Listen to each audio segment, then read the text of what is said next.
Hace más de 30 años, el doctor Rike Kitthammer, un doctor alemán, descubrió 5 leyes biológicas que están cambiando el paradigma, no solo de la medicina, sino de muchas otras disciplinas como la biología, la psicología y la filosofía. Se llaman leyes porque no están basadas en teorías o estudios estadísticos, sino que están sustentadas en un conocimiento científico empíricamente comprobable y demostrable en el 100% de los casos y en todos los seres vivos de nuestro planeta.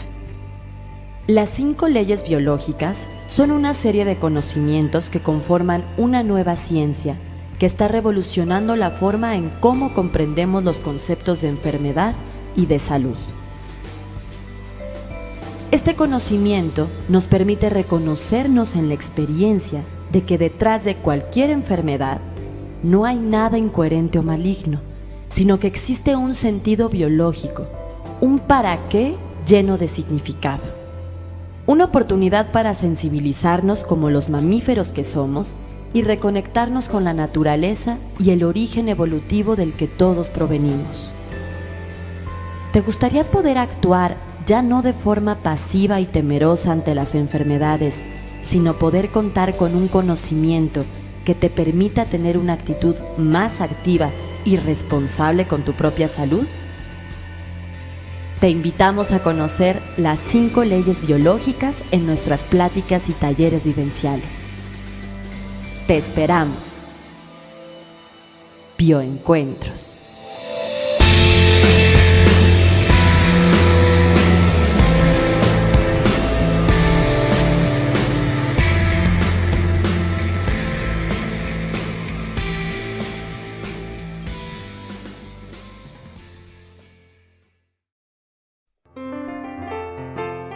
Todos estamos muy agradecidos a la medicina de urgencias porque se muestra muy efectiva. Pero, ¿qué ocurre con el tratamiento de las enfermedades y en especial la explicación de su origen?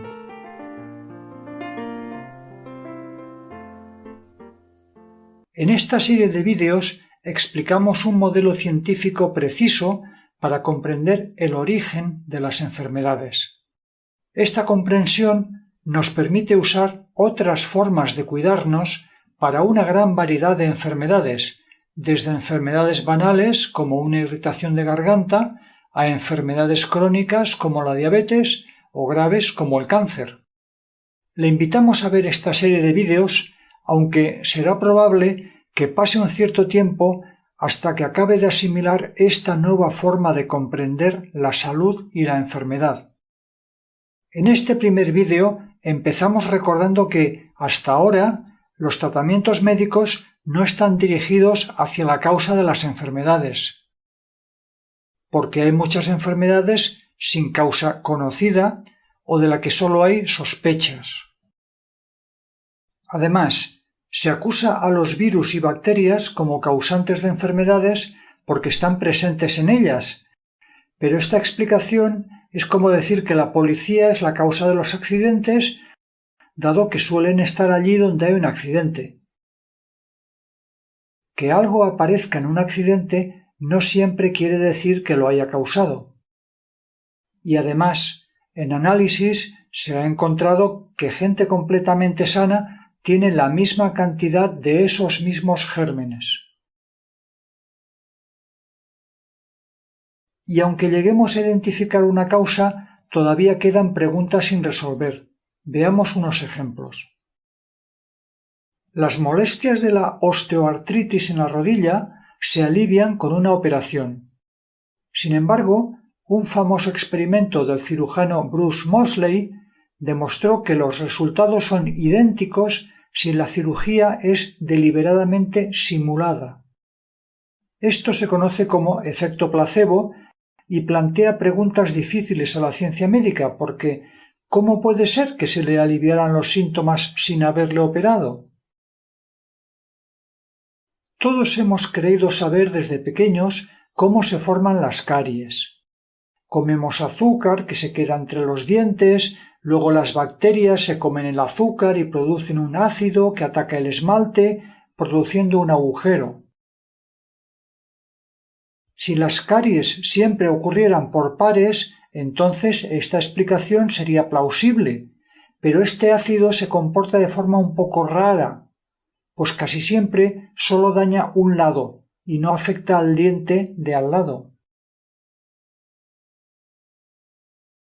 Lo siguiente es bien conocido. Nos ponemos enfermos al empezar las vacaciones o el fin de semana, al interrumpir nuestro estrés cotidiano.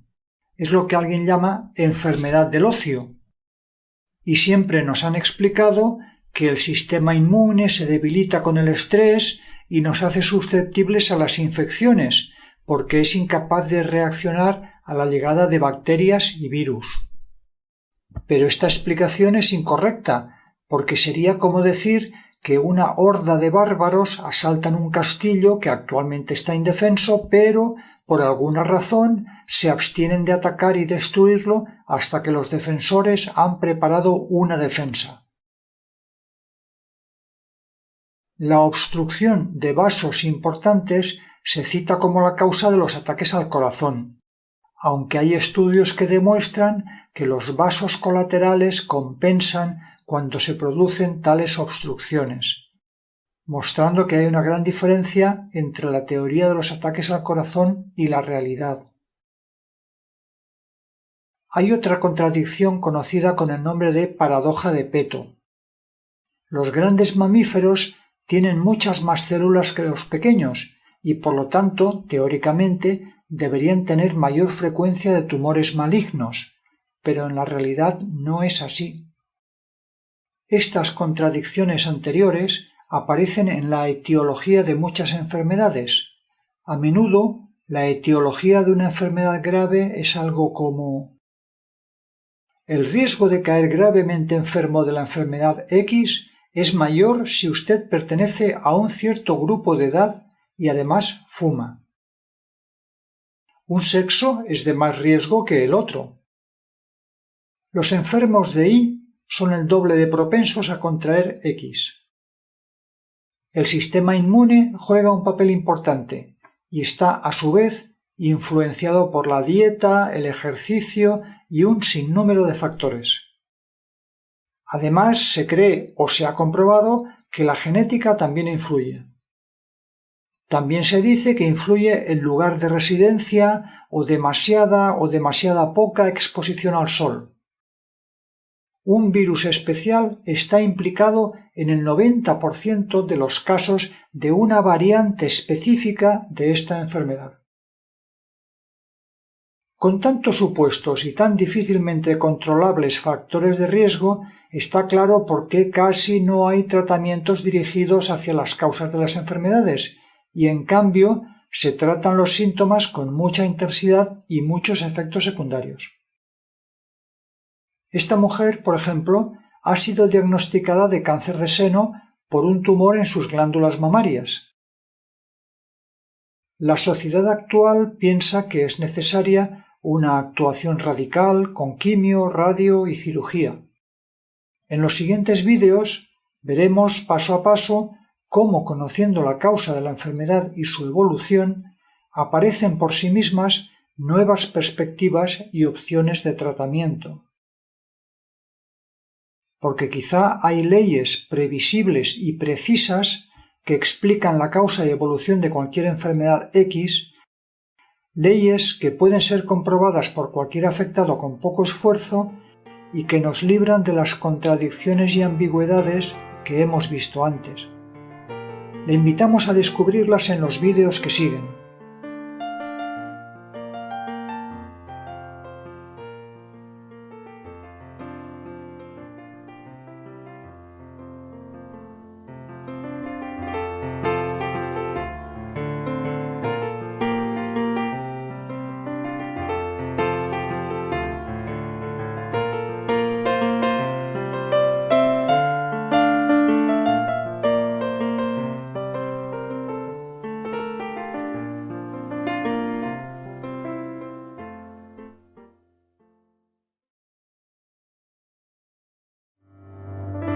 Imagine la siguiente dramática escena.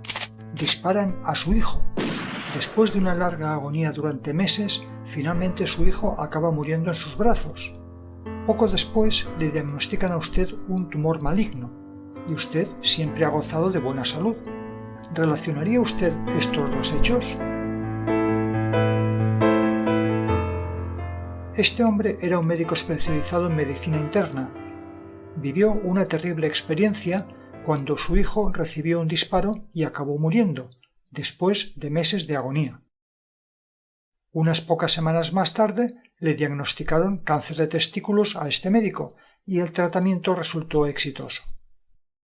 Él no creyó que ambos hechos fueran independientes.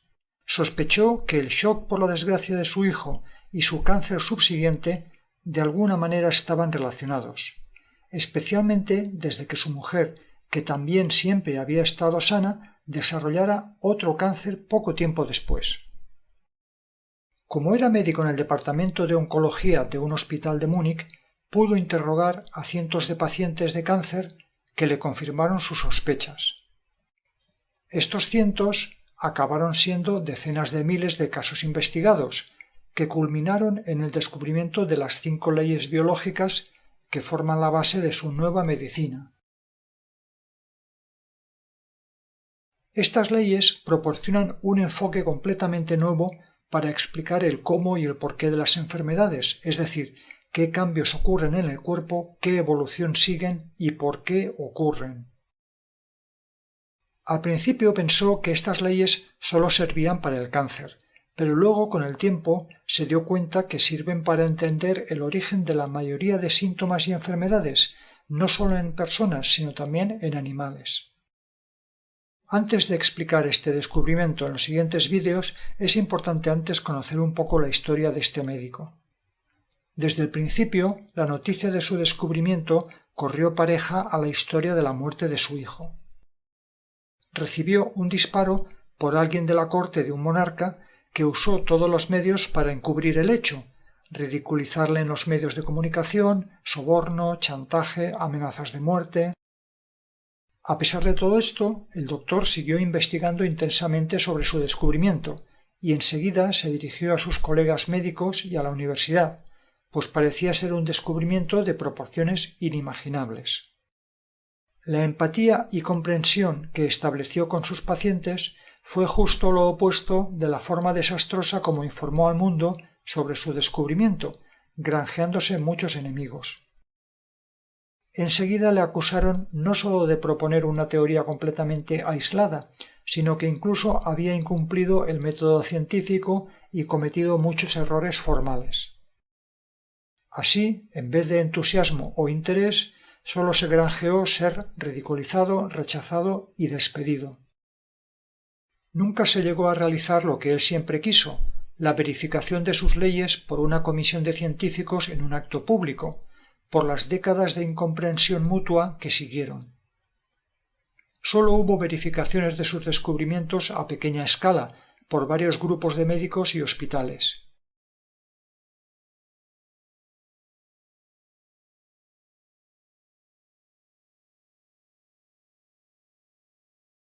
Históricamente es frecuente el rechazo a nuevos descubrimientos que cuestionan las premisas básicas de una ciencia, lo que se llama un cambio de paradigma. Este violento e injustificado rechazo por parte de la élite científica de un nuevo descubrimiento se conoce con el nombre de reflejo de Semmelweis. Ignaz Semmelweis, médico húngaro del siglo XIX, cirujano y obstetra, desafió la concepción anterior de que la higiene no tenía ninguna influencia en el curso de las enfermedades, operaciones o nacimientos. Aunque demostró clara científicamente sus descubrimientos y consiguió reducir la tasa de mortalidad infantil de sus pacientes de un 12 a un 2% aplicando sencillas medidas higiénicas, la mayoría de médicos de aquel tiempo tildaron sus descubrimientos como tonterías. Muchos miles de personas tuvieron que morir antes de que su descubrimiento fuera aceptado y aplicado. Sus colegas incluso consiguieron que le declararan loco y muriera a las solo 2 semanas de reclusión. ¿Por qué estas explicaciones? porque el rechazo de los descubrimientos que presentamos aquí parece otro caso de reflejo de Semmelweis, con unas consecuencias mucho más graves. El nombre de este doctor es Hammer. El escándalo empezó a concretarse en forma de difamaciones cada vez mayores en los medios de comunicación.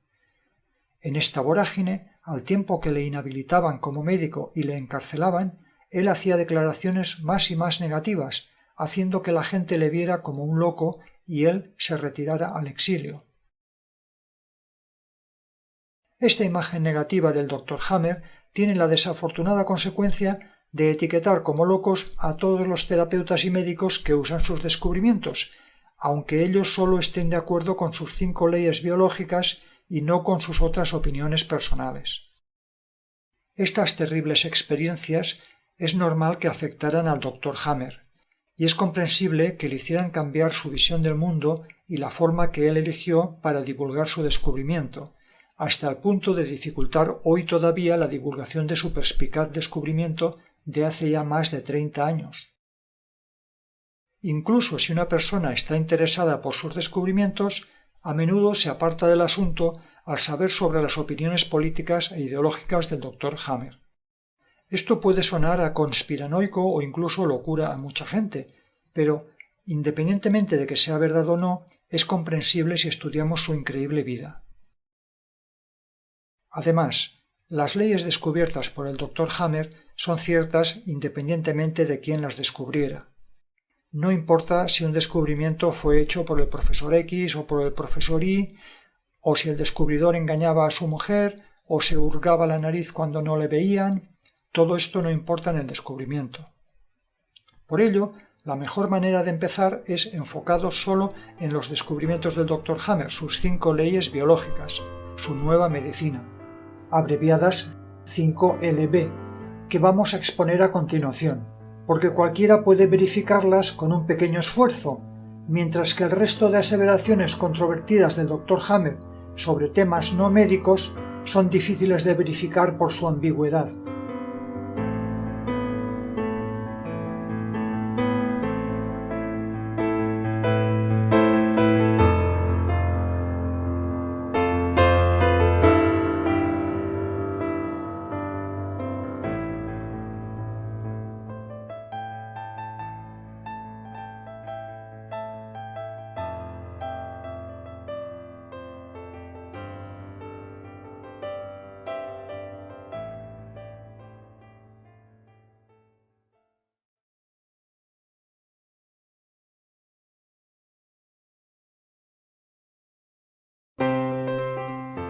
¿Puede creer que nuestro cuerpo siempre funciona con una cierta lógica, aunque a veces no la sepamos ver?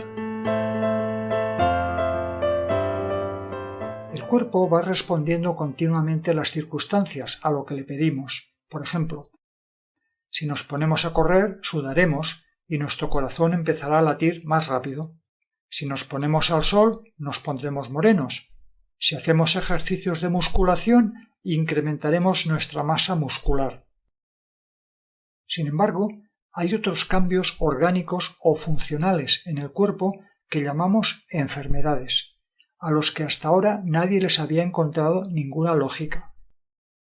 Conociendo las 5 leyes biológicas, nos damos cuenta que nada de lo que ocurre en el cuerpo es malo o equivocado, que todos estos cambios no son más que síntomas de reacciones del cuerpo que el Dr. Hammer llamaba programas especiales biológicos con sentido de la naturaleza, que abreviaremos por SBS. Nosotros, por no ver las cosas en su contexto, creíamos que el cuerpo cometía errores como nosotros y a esos síntomas los llamábamos enfermedades. Programas especiales quiere decir que son reacciones del cuerpo, automáticas, instintivas, que nuestro cuerpo inicia cuando se da una condición especial, cuando le falta algo vital, que le falta aire, comida, hay un riesgo físico, falta contacto físico, amenaza a nuestro territorio o riesgo para nuestra prole. Entonces, nuestro cuerpo empieza a reaccionar frente a esa situación. Estas necesidades básicas, vitales, las compartimos con los animales, aunque cada especie tiene algunos instintos particulares. Y dado que el funcionamiento del cuerpo es bastante similar en todos los mamíferos, también lo son sus reacciones corporales, con sus síntomas asociados. Lo que es muy diferente entre humanos y animales son las situaciones que amenazan las necesidades vitales y disparan las reacciones del cuerpo. Veamos 3 ejemplos en animales y luego los correspondientes en personas. Si un ciervo ve en riesgo su vida por un incendio, su cuerpo reaccionará incrementando la función de sus alvéolos pulmonares, que son los responsables de la asimilación del oxígeno, de forma que podrá correr más y tendrá más posibilidades de escapar del fuego. Si un antílope encuentra seco el estanque donde suele abrevar y tiene que abandonar la zona que conoce para ir a buscar agua en otro sitio, como consecuencia de ello empezará a forzar el funcionamiento de sus túbulos colectores del riñón, que son los responsables de la reutilización del agua, y así lo hará hasta que no encuentre otro sitio donde beber. Si un cachorro de zorro se cae por un barranco y queda gravemente herido, al darse cuenta de ello su madre se le empezarán a desarrollar más las glándulas mamarias para producir más leche para el cachorro herido hasta que se recupere. Casi todo lo que hasta ahora llamábamos enfermedades no son más que síntomas parciales de estas reacciones del cuerpo, de estos programas especiales con sentido de la naturaleza, SBS. Hammer llegó a identificar más de 100 reacciones corporales diferentes. Son reacciones corporales con sentido, es decir, reacciones instintivas orientadas a superar amenazas vitales, como hemos visto en los ejemplos. Nosotros compartimos con los animales estas reacciones corporales instintivas, como vamos a ver a continuación. Los animales experimentan durante poco tiempo el miedo a morirse, porque o escapan rápido o se mueren. En cambio, nosotros podemos tener el miedo a morirnos durante meses, por ejemplo, tras recibir un diagnóstico nefasto de una enfermedad. Nuestro miedo a morir es un instinto idéntico al de los animales, pero en ellos solo les nace viendo una amenaza material, y a nosotros también nos puede nacer por el uso de nuestras facultades, leyendo o escuchando palabras amenazadoras o malos pronósticos, o siendo sugestionados viendo malos vídeos o películas. Y este miedo puede durarnos meses o años, algo fuera de toda lógica animal. La reacción corporal de los alvéolos pulmonares empieza aquí, pero no dura unos minutos como en los animales, sino quizá meses. Dependiendo de la intensidad y la duración de esta reacción, al cabo de un tiempo se ha producido tal agrandamiento en los alvéolos que ya es visible con radiografías y el médico diagnostica un cáncer alveolar o más genéricamente un cáncer de pulmón. El antílope tiene que salir de su terreno conocido durante poco tiempo, pero nosotros frecuentemente nos sentimos de esta manera durante periodos de tiempo mucho mayores. Por ejemplo, imaginemos que un señor mayor queda viudo e ingresa en una residencia de ancianos. Allí, según cómo viva él esta experiencia, su cuerpo puede empezar una reacción en los túbulos colectores del riñón. A diferencia del antílope, que o encuentra en poco tiempo otro sitio seguro donde abrevar o morirá, el anciano puede quedarse en la residencia durante el resto de su vida con la misma sensación, y sus riñones acabarán reutilizando tanta agua y orinando tan poca que le diagnostican fallo renal. Veremos más adelante por qué le puede pasar eso a este anciano y no a otros muchos en su misma situación. La proliferación de las glándulas mamarias en los animales dura poco tiempo comparado con lo que nos puede durar a nosotros, por ejemplo, cuando atropellan a una niña y queda malherida. La madre puede empezar esa misma reacción corporal para dar más leche a su hija. Pero, a diferencia del zorro, la situación de peligro para la vida de la hija puede no resolverse en pocos días, tanto sea que su hija salga de peligro como que muera. Gracias a los primeros auxilios y tratamientos hospitalarios, puede que se mantenga entre la vida y la muerte durante semanas, quizá por haber sufrido las más graves heridas antes de acabar saliendo de peligro.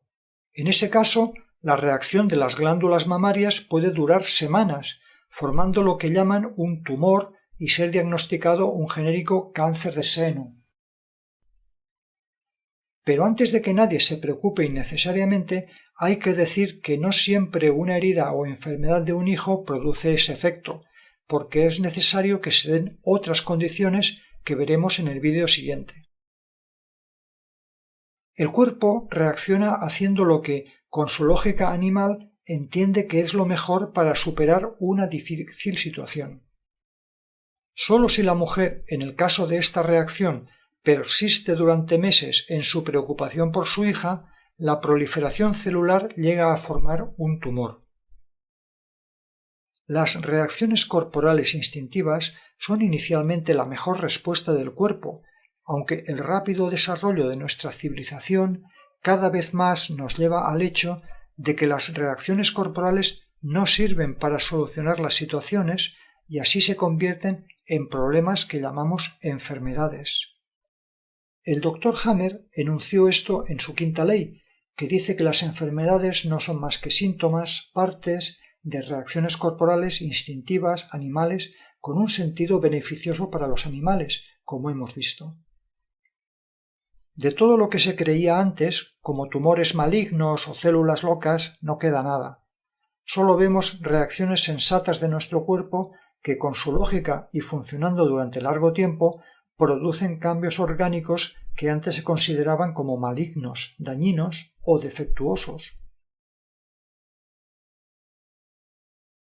Entendiendo estas relaciones, casi nadie debe temer un diagnóstico grave. Si nuestra paciente del tumor entiende la relación entre el crecimiento de sus glándulas mamarias y lo que le ha ocurrido, entonces deja de verlo como un proceso inexplicable que inevitablemente le llevará a la muerte, sino al contrario, como una reacción dentro de un orden que puede entender, que puede prever a grandes rasgos su evolución y sobre todo sobre la que puede influir para mejorarla, como vamos a ver. Ella ya no es una víctima de la enfermedad, sino que, conociendo lo que dice Hammer, se convierte en copartícipe de su evolución. Al igual que los alvéolos pulmonares, los conductos del riñón o las glándulas mamarias, cada parte del cuerpo tiene una forma precisa de reaccionar y, por tanto, una forma propia de responder al suceso que produjo el shock, siguiendo un funcionamiento preciso, reproducible y predecible que vamos a explicar en los vídeos siguientes.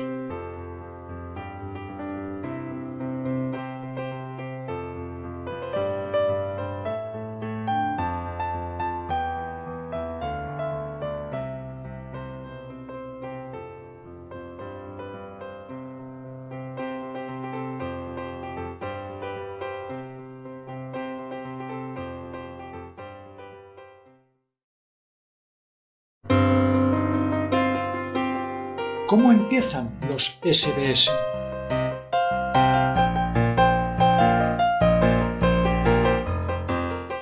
Una persona, de repente, vive una situación que pone en riesgo una de sus necesidades vitales. Es inesperada para ella y la percibe con alta intensidad y en soledad. Esta situación es lo que Hammer llama un shock biológico y desencadena una reacción automática, instintiva en el cuerpo. Lo importante no son las circunstancias objetivas del hecho, sino cómo lo percibe el sujeto. En función de sus ideas, creencias, habilidades, formación, cultura, integración social y del instinto humano o del animal que se trate. Gran variedad de cosas influencian estas estructuras internas y, por tanto, pueden servir para orientar otros modelos de promoción de la salud. El que mantiene un cuerpo vigoroso haciendo deporte y comida saludable o quien cuida su autoconsciencia y va librándose de ideas erróneas que le esclavizan, más raramente vivirá shocks biológicos por situaciones difíciles y que a la vez sean inesperadas, de gran intensidad y en soledad. Lo que desencadena las reacciones corporales es, por tanto, cómo cada uno la vive interiormente, no el hecho objetivo. Una misma situación a una persona le puede provocar un conflicto biológico y a otra parecerle insignificante, excitante o hasta divertida. Imaginemos, por ejemplo, que alguien de repente pierde su trabajo. Si esa persona tiene buena formación, buenos amigos que le pueden ayudar, apoyo financiero de su familia y alta autoestima, la situación será ciertamente molesta para él, pero probablemente no le provocará ningún conflicto biológico. Por el contrario, si la persona necesita ese salario para subsistir, no tiene familia a quien le pueda socorrer, poca formación que le hace difícil buscar trabajo, entonces está cumpliendo las condiciones para que probablemente esa situación le provoque un shock biológico. O tomemos el ejemplo del anciano que va a una residencia por quedarse viudo. Imaginemos que vivió 60 años en su casa, que él mismo se la construyó, que su mujer le cuidó siempre y nunca ha tenido amigos. Puede que el hecho de ir a una residencia lo viva como una salida de su territorio conocido o con miedo. Otros pueden tener un pasado completamente diferente. Uno cambiaba de residencia cada 10 años y hace amigos fácilmente. Otro puede cuidarse por sí mismo y tiene los nietos que viven al lado de la residencia. Otro hace años que tenía escogida la residencia con una habitación especial con unos cuidadores muy amables. Por ello es probable que estos últimos no tengan ningún shock biológico y sí el primero. Desde el exterior es imposible predecir con 100% de certeza si una situación va a producir un SBS a una persona en particular, porque todos somos diferentes y no hay manera de saber con certeza lo que otra persona tiene en su interior. Además, la reacción corporal a un shock biológico es una reacción instintiva y por tanto a veces nos ocurre independientemente del control consciente que queramos tener. Pero lo que sí sabemos con certeza es que si una persona tiene unas ciertas reacciones corporales es porque ha vivido una situación que le ha provocado ese conflicto biológico. Cada conflicto biológico es una respuesta a un cierto tipo de amenaza o sentimiento instintivo, según qué necesidad vital sea la amenazada. Es lo que se llama contenido del conflicto y determina la reacción del cuerpo. Dicha reacción ocurre a la vez en la mente, en el cerebro y en un órgano del cuerpo. La mente estará obsesionada con el problema para encontrar una solución cuanto antes. Hay insomnio y dificultad de concentrarse en otros asuntos. Los cambios en el cerebro se observan en unas formas especiales que aparecen en los TAC. El Dr. Hammer usó mucho esta herramienta de investigación a partir del momento que descubrió que todas las personas enfermas del mismo órgano también tenían una figura especial en la misma posición en sus TAC cerebrales.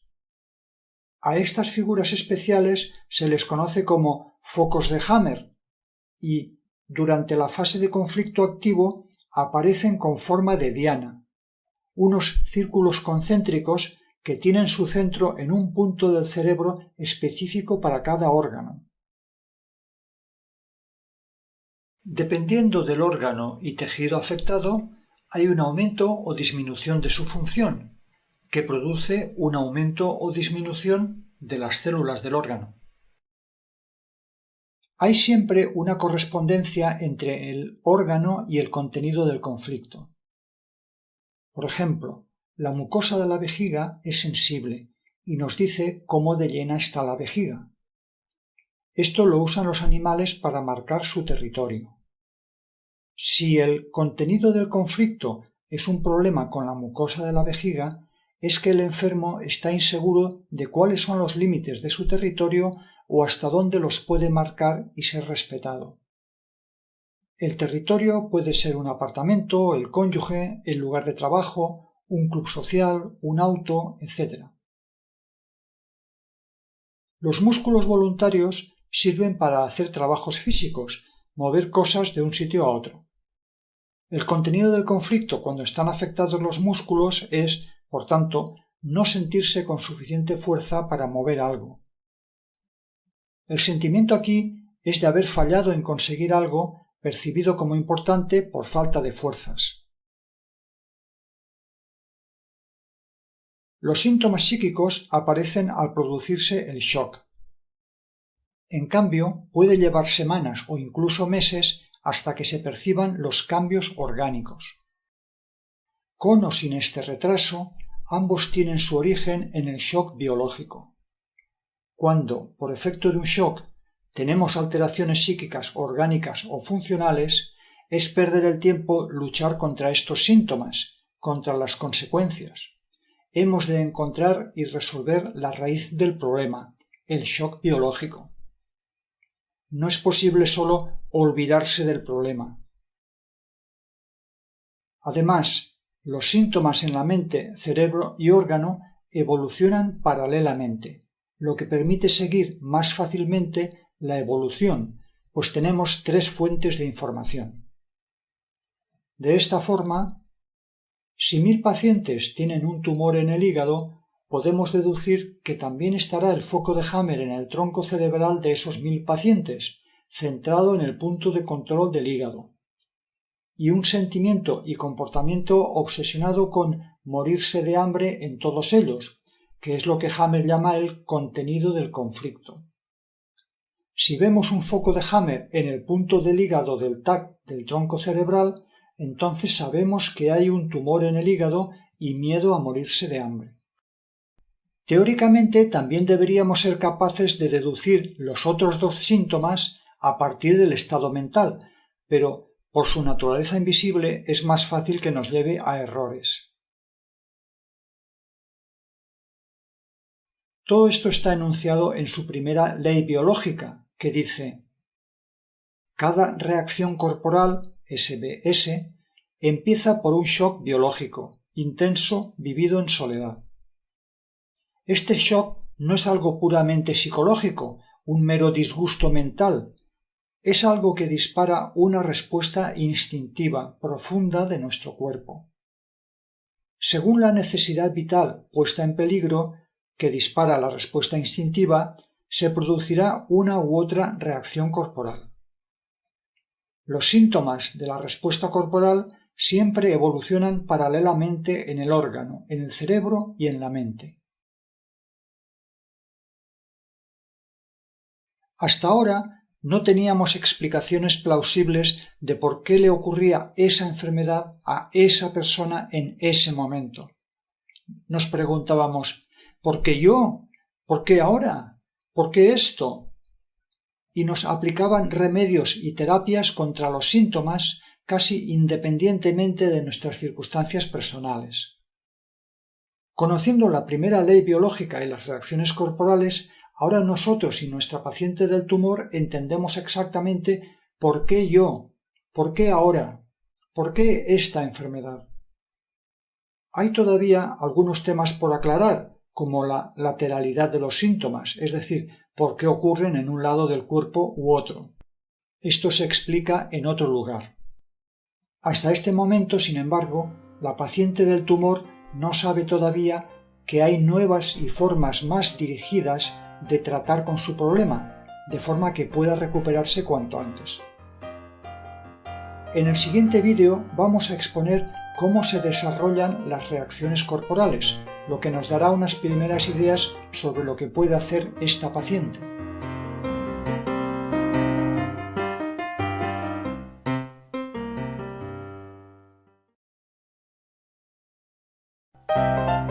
Si los síntomas son parte de una reacción corporal instintiva, de un SBS, ¿Aparecen siguiendo algún orden?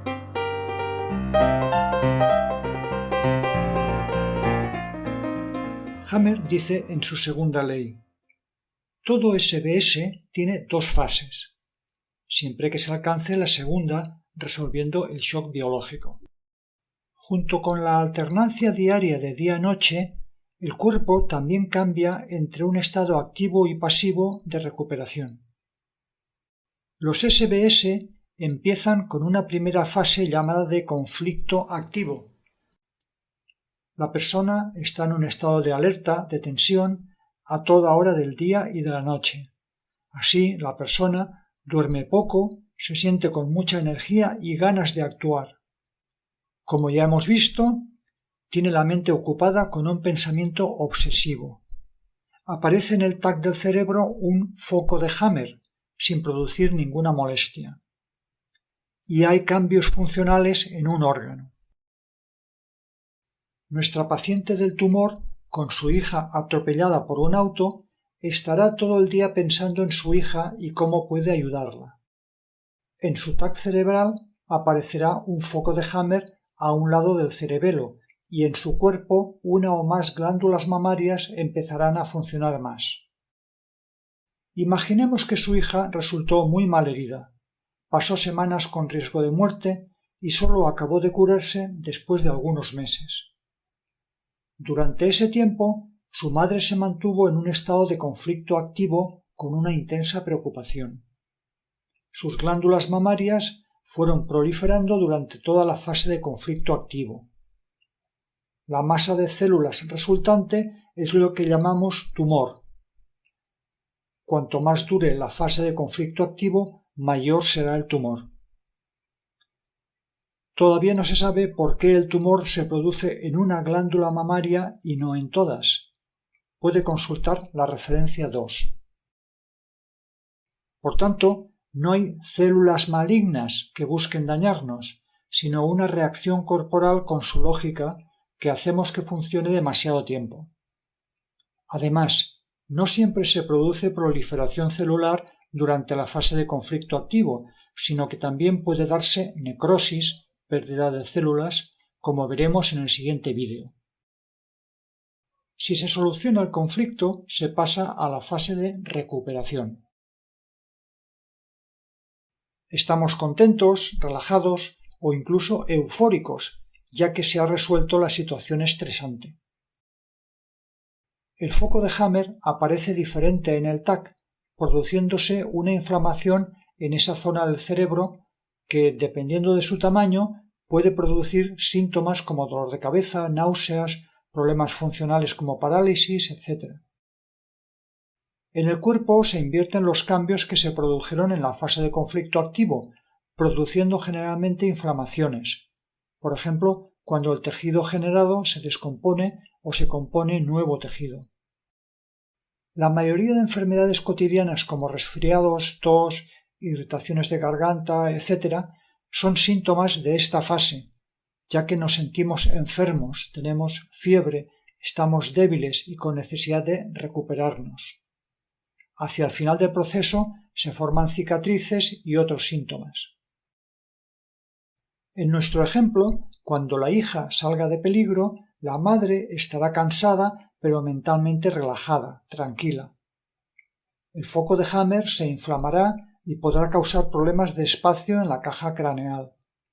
Los cambios en el pecho se revertirán si el tumor no se ha extirpado quirúrgicamente. Los microbios descomponen el exceso de tejido generando pus.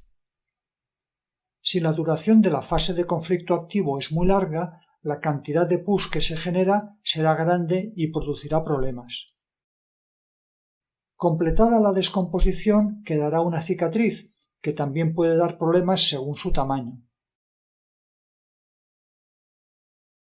La duración más la intensidad de la fase de conflicto activo es más o menos la misma que la duración e intensidad de la fase de recuperación y determina la intensidad de los síntomas y su progresión. En la mitad de la fase de recuperación, pero no más tarde de 3 semanas desde la solución del conflicto, hay lo que se llama la crisis epileptoide, EC.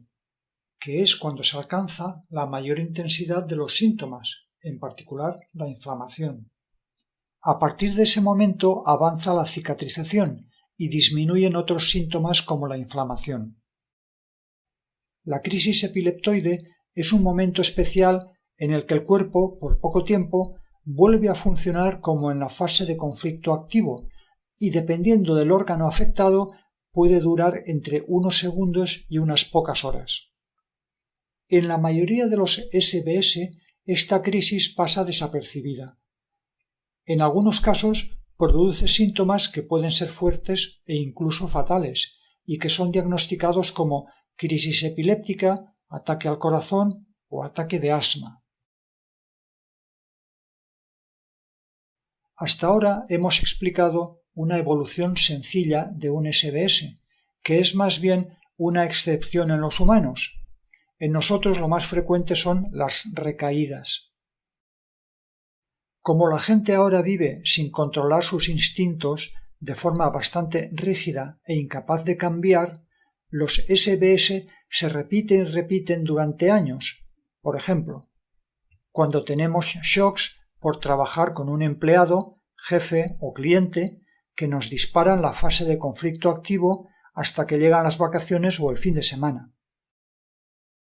La mayoría de enfermedades crónicas tiene este mecanismo, que puede durar la vida entera si las condiciones no cambian o la actitud del sujeto frente a ellas.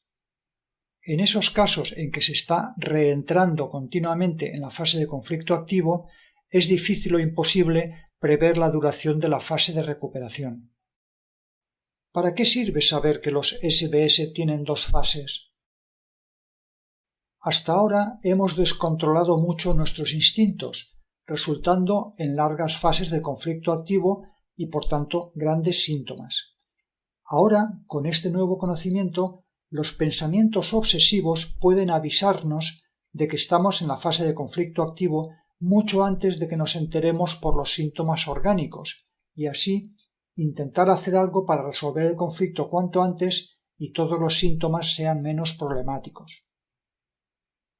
Por otro lado, si los síntomas ya son claros, en función de en qué fase esté el paciente, puede elegirse entre diferentes terapias. Veamos las diferentes posibilidades en el caso de nuestra paciente con un tumor. Si no conoce las 5 leyes biológicas, no conocerá el origen de lo que le pasa ni su situación.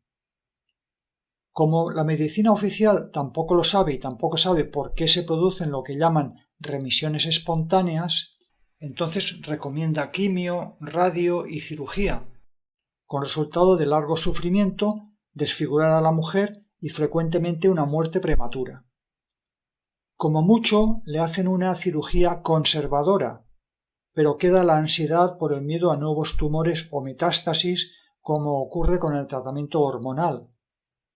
Puede ocurrir que alguna mujer capee ese proceso sin miedo o incluso salga fortalecida, pero solo en raras ocasiones. También puede ocurrir que la mujer del tumor conozca las 5 leyes biológicas, con lo que no sufrirá ningún shock adicional provocado por ningún diagnóstico terrorífico, sino que además podrá evaluar su situación, ya sea... Posibilidad 1. El SBS está en su fase activa. El tumor es todavía muy pequeño, pero ya no crece porque ella ya no está preocupada, dado que prevé que den el alta a su hija en cualquier momento. Cuando esto ocurra, el SBS entrará en su fase de resolución y los microbios desharán completamente el tumor. En este caso, no es necesario ninguna terapia. Solo puede acordar con el terapeuta algún tratamiento local sintomático y el control de la correcta realización de la fase de recuperación. Para ello pueden usarse una gran variedad de recursos convencionales o alternativos, que pueden usarse mucho más efectivamente con el conocimiento de las 5 leyes biológicas. Con este conocimiento desaparece el misterio de por qué un remedio va bien unas veces y otras no. El resultado es una completa regeneración, posiblemente con mínimas cicatrices. Posibilidad 2. El SBS está en su fase activa también. El tumor es pequeño todavía, pero seguirá creciendo porque la mujer sigue preocupada porque considera que su hija no está bien cuidada en este hospital. La terapia consiste aquí sobre todo en intentar resolver cuanto antes el conflicto o al menos reducir su intensidad. Por ejemplo, llevando a la niña a un hospital en que su madre crea que estará mejor cuidada. Esto reduce la intensidad de la reacción, de forma que el tumor deja de crecer hasta que el conflicto se resuelva finalmente.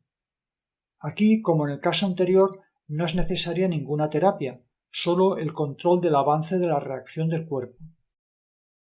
Posibilidad 3. La mujer está en la fase de conflicto activo. El tumor ya empieza a ser grande y seguirá creciendo porque la situación de la hija es todavía inestable. Aquí debería hacerse una cirugía conservadora, ya que en la fase de recuperación se dará una gran formación de pus, reventando el seno y otros síntomas peligrosos por su intensidad. Estos, a su vez, probablemente lleven a nuevos shocks y, por tanto, considerables e incalculables complicaciones. Una operación ahorra todo esto, pero ahora la mujer ya no tiene miedo de nuevos tumores, metástasis u otras horribles amenazas a su salud y debería, por tanto, estar tranquila respecto a su salud. Posibilidad 4. Que el SBS ya esté en su fase de recuperación. Los microbios están degradando el tumor, lo que ha llevado a una erupción de pus que lleva a la mujer a ver a su médico. El diagnóstico no le causa pánico porque sabe la relación de lo que le ocurre con lo que le ha pasado antes. Su hija ya está en casa, con lo que se resolvió su conflicto. En este caso tampoco es necesario ninguna terapia, solo ir siguiendo la evolución del cuerpo. Hay, por supuesto, miles de otras posibilidades que el SBS puede tomar en cada caso, pero, conociendo las 5 leyes biológicas, la paciente tiene en casi todos los casos muchas oportunidades para influir positivamente en su curso y acabar sonriendo. Las 5 leyes biológicas no prometen ninguna salvación ni nada parecido. A veces es necesario medicación o cirugía y puede haber complicaciones o pueden ocurrir cosas peores porque, dado que la Seguridad Social no reconoce las 5 leyes biológicas, los pacientes están divididos entre los diferentes enfoques para su terapia, lo que conlleva muchos problemas. Teniendo en cuenta esta realidad, sin embargo, las 5 leyes biológicas ofrecen la oportunidad de comprender las causas de nuestros síntomas y reacciones instintivas corporales y, a través de ello, dirigirse a opciones terapéuticas adecuadas. Así, en este ejemplo, se consiguen los mejores resultados con el menor esfuerzo. Siempre, en este ejemplo, sin quimio ni radio y en muchos casos incluso sin cirugía, y en vez de ello concentrándose en cambios en las condiciones de vida que vamos a exponer más claramente a través de experiencias propias relatadas en otros vídeos. Aunque se hayan resaltado en estos ejemplos los síntomas externos, materiales, las posibilidades concretas de tratamiento deben tomar siempre en cuenta todas las circunstancias personales, incluidas las internas, pues ellas son las que llevaron al shock y nos pueden sugerir opciones para resolver el conflicto o controlar el curso del SBS. Con el conocimiento de la primera y segunda ley podemos identificar la causa y evolución y ritmo de cada SBS. Pero ¿cómo sabemos qué síntomas ocurren en la fase activa y cuáles en la fase de recuperación? Esto es lo que nos explica la tercera ley, que veremos en el vídeo siguiente.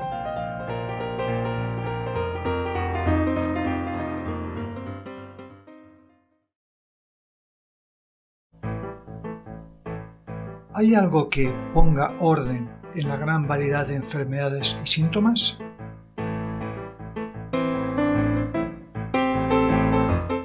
Sí, el hecho de que el cuerpo tiene 3 tipos de células, que provienen de los 3 tipos de células del embrión. Los 3 tipos de tejido embrionarios son la primera diferenciación celular, que luego dará lugar a los sistemas orgánicos y finalmente a los órganos. Estos 3 tejidos embrionarios son, pues, los tejidos base de todo el cuerpo humano.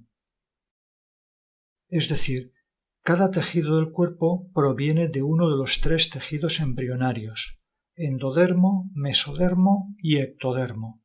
El mesodermo se divide a su vez en mesodermo inferior y superior. En la primera fase del embarazo, el endodermo forma todos los tejidos que luego se dedicarán a la asimilación de comida y oxígeno, excreción, reproducción y percepción rudimentaria del entorno en términos de comida o peligro. Esto es, la mayoría del tubo digestivo, los alvéolos pulmonares, el oído medio, la coroide, que luego formará más partes en el ojo, la próstata, la mucosa uterina y otros varios tejidos. El control de estos tejidos se realiza desde la parte más inferior del cerebro, llamada tronco cerebral. Echemos ahora una ojeada al mesodermo inferior.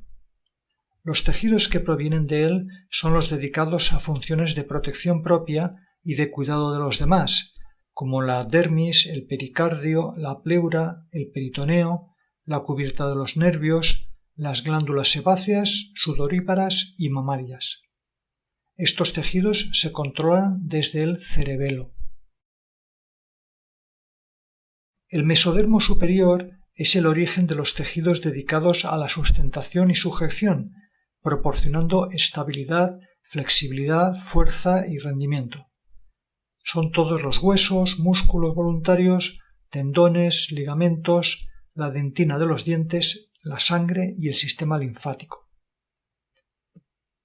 Estos tejidos se controlan desde la médula cerebral, que es la parte más interior del cerebro.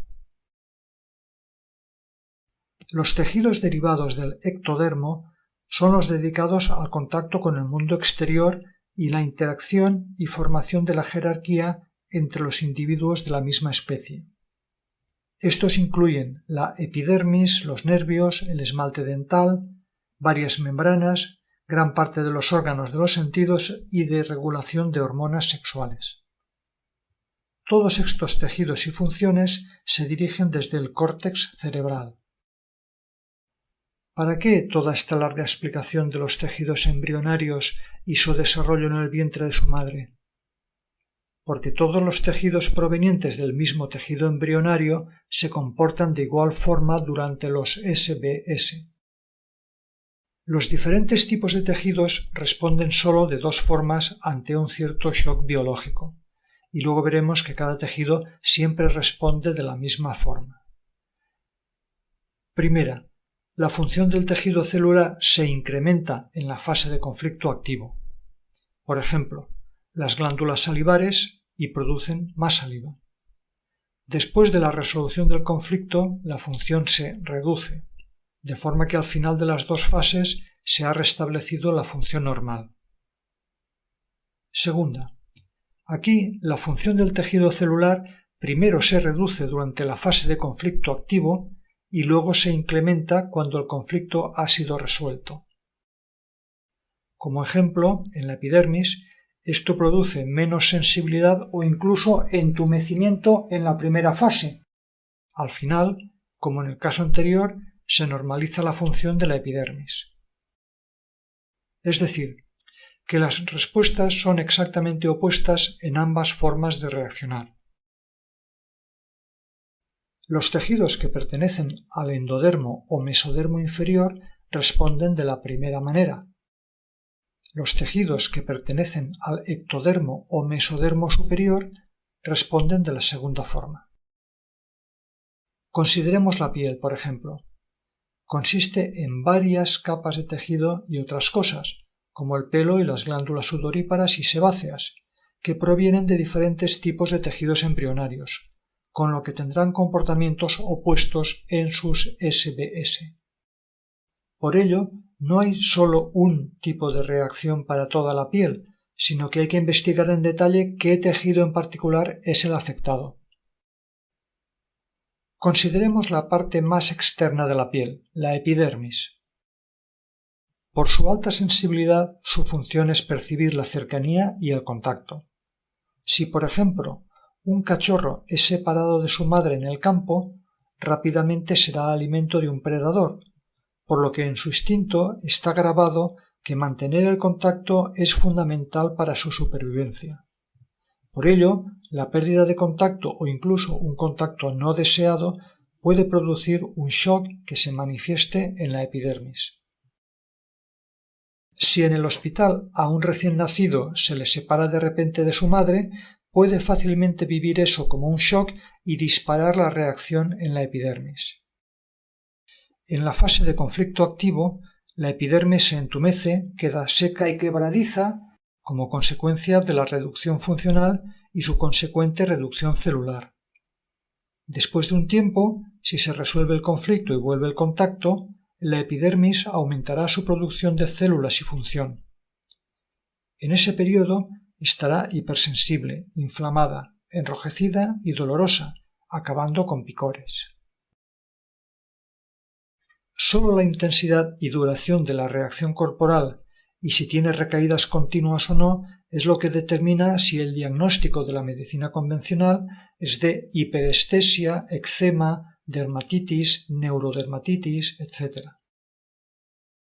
Que las condiciones del nacimiento son a menudo muy problemáticas para madres, padres y bebés explica la frecuente ocurrencia de fuertes síntomas en los primeros días de vida del bebé.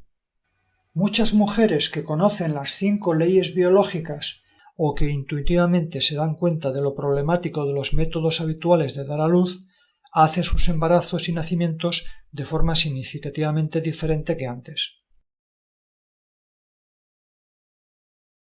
Volviendo a nuestros ejemplos del principio. Los túbulos colectores del riñón son endodermo, es decir, que inicialmente se produce un incremento funcional y crecimiento celular, que produce una mayor reutilización del agua y una vez resuelto el conflicto, disminuyen las células y su función hasta su normalidad. Las glándulas mamarias son mesodermo inferior, que al producirse el shock biológico reacciona con un incremento en su función y con proliferación celular y, al resolverse el conflicto, con reducción celular y funcional hasta el nivel normal. Usando solo el dato de la proliferación o reducción celular y funcional, podemos entender toda la variedad de síntomas posible. La ictericia, color amarillo de la piel, provocada por el aumento de bilirrubina, al ser bloqueado por la inflamación el conducto biliar en la fase de recuperación. La pérdida de cabello por una reducción funcional de los folículos pilosos, que son ectodermo, en la fase de conflicto activo. La pérdida de masa ósea debida a una reducción funcional del hueso, que es mesodermo superior, durante la fase de conflicto activo. El melanoma debido a un incremento funcional de la dermis durante la fase de conflicto activo. Una pústula purulenta debida a una degeneración celular en una glándula sebácea en la fase de recuperación. O pólipos en el intestino como proliferación celular en la mucosa del intestino en la fase de conflicto activo, etc., etc. Conociendo a qué capa embrionaria corresponde cada tejido y sabiendo cómo se comporta cada capa en cada una de las 2 fases del SBS, gracias a la tercera ley sabemos dónde aparece cada síntoma y así puede llegarse al punto donde se inició el shock e identificarlo.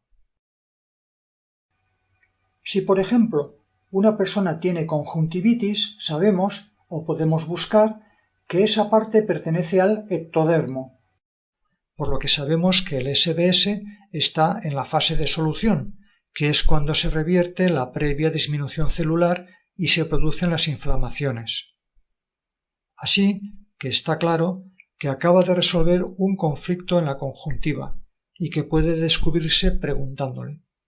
El contenido del conflicto en la conjuntiva es sobre dejar de ver algo importante, por ejemplo, porque en el momento crucial el enfermo cerró los ojos, cayó dormido o miró para otro lado. Siempre que se pregunta sobre el contenido de un conflicto, hay que hacerlo de diferentes formas que sean comprensibles para cada persona. Ahora debe usted estar diciendo, muy bien, ¿y ahora qué? Por un lado, todo esto parece muy plausible, pero ¿creo en las 5 leyes biológicas? o en la medicina oficial, con sus miles de doctores, millones gastados en investigación, catedráticos de universidad, libros y estudios. En el siguiente vídeo veremos cómo puede usted comprobar por sí mismo la validez de estas leyes. Entonces, este tema de creer o no se desvanece, porque entonces usted lo sabe por experiencia propia.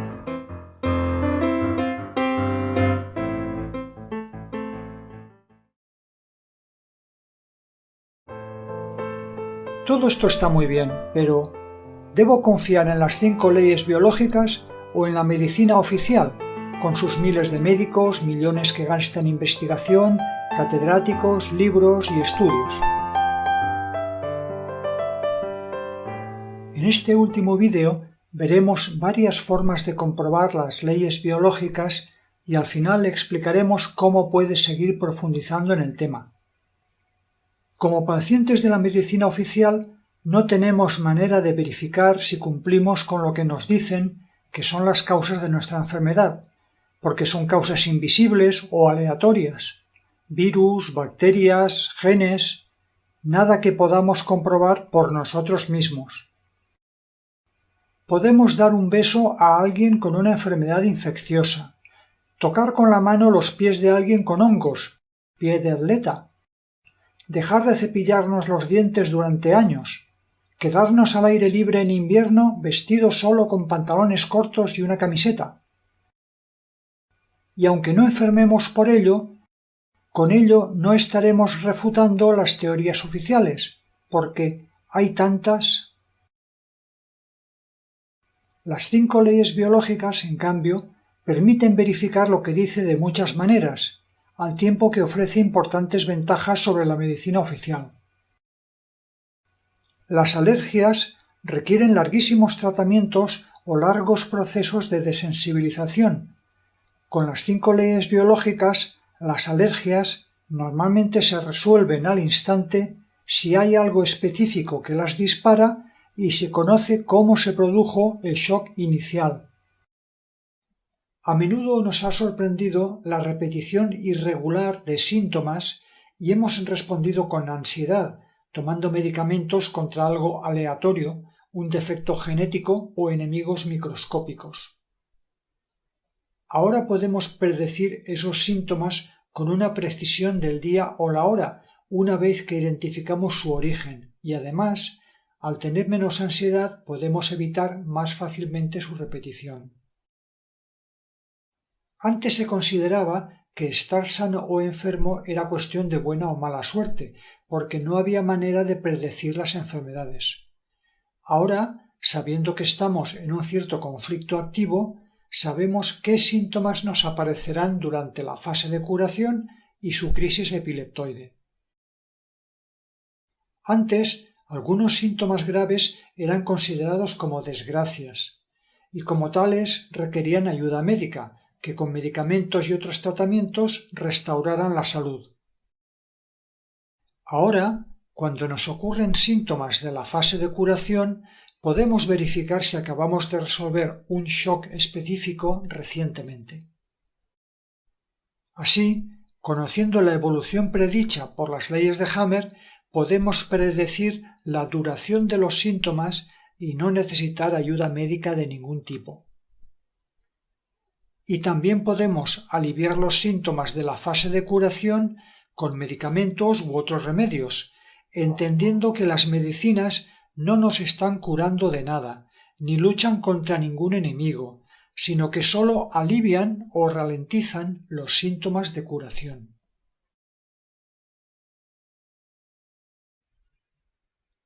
Antes era una simple coincidencia que un síntoma apareciera a la izquierda, a la derecha o a ambos lados del cuerpo. Ahora podemos comprobar el lado en que aparece cada síntoma e incluso predecirlo, porque las 5 leyes biológicas nos avisan de si un síntoma va a aparecer en un lado o en el otro. Puede ver la referencia 6 sobre este tema. Hay algunos síntomas, como el resfriado o la tos, que son muy genéricos y no nos orientan mucho para conocer qué puede originarlos. Pero hay otros que, diferenciándose por su tipo o intensidad, sí que nos ayudan a encontrar su origen. Podremos ver ejemplos de ello en los siguientes vídeos prácticos, en los que, con el conocimiento de las 5 leyes biológicas, se nos presentan varias formas de tratamiento para una variedad de enfermedades. En las 5 leyes biológicas también hay cosas que uno mismo no puede comprobar fácilmente, porque no tenemos esa enfermedad o porque nos falta el TAC del cerebro. Pero lo más importante es tener el convencimiento de que las ideas básicas son correctas, aunque no podamos verificar todos los detalles personalmente, o pueda haber detalles erróneos o todavía no descubiertos. Y es útil compartir con otros nuestras experiencias. Usted ha recibido, en una hora aproximadamente, una introducción a la nueva medicina y sus 5 leyes biológicas. Por supuesto, le habrán surgido muchas preguntas que no hemos respondido. En esta exposición se han hecho algunas simplificaciones y algunos temas no se han abordado, como la influencia de ser diestros o zurdos sobre el lado en que se presentan los síntomas, las enfermedades mentales, nuevos shock en vez de la teoría de la metástasis, contagios, vacunaciones, el papel de los hongos, bacterias y virus en la 4ª ley, lo que son los raíles en el momento del shock, las 3 formas de reaccionar del ectodermo, el comportamiento de los tejidos cuando hay varios SBS simultáneos, la regla de la balanza en shocks territoriales, el detalle de cada SBS, el efecto de las medicinas en el curso de los SBS, las 6 cualidades del endodermo, el cerebro con sus focos de Hammer, los SBS que solo tienen cambios funcionales sin cambios orgánicos como la diabetes, parálisis, etc. Comprendiendo los conceptos básicos, quedan muchos temas interesantes por conocer, como la piel, el dolor, el corazón, la fertilidad y el deseo frustrado de descendencia, embarazo y nacimiento, obesidad, presión arterial, depresión, órganos de los sentidos, digestión, riñón, la regla femenina y muchos otros. Para profundizar en todos estos nuevos temas les refiero a otras fuentes. Un último comentario. Cada autor que divulga las 5 leyes biológicas utiliza diferentes nombres para las diferentes fases y momentos de cada enfermedad. En vez de shock biológico también se usa DHS. La fase de conflicto activo puede llamarse CA, fase de estrés o semejante.